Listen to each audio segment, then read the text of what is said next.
avance, inexorablement, en direct, sur les télévisions du monde entier. Une gigantesque vague de 10 mètres, un mur d'eau qui s'engouffre dans les terres sur des kilomètres.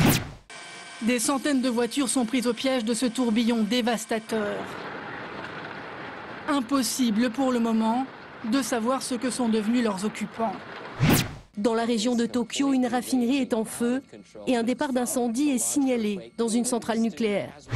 Des centrales ont été touchées. Alors il n'y a pas de risque, assure le gouvernement, mais 4 ont dû être éteintes par précaution. Il est un peu plus de 3 heures de l'après-midi à Tokyo, quand la terre se met à trembler pendant 2 longues minutes. Dans chaque maison, les murs tremblent, les objets tombent. Sur ces images amateurs postées sur Internet, les habitants se réfugient dans la rue, collés au sol, dans un réflexe de survie.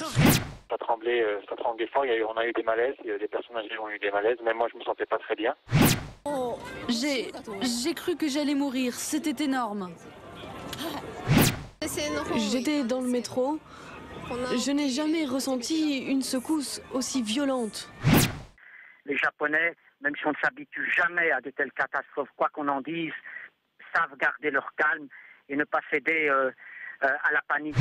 Mais les gens sont très très calmes, donc la plupart de la population s'est accroupie, se protège la tête. On a attendu comme ça plusieurs petites secousses après la grosse secousse du début.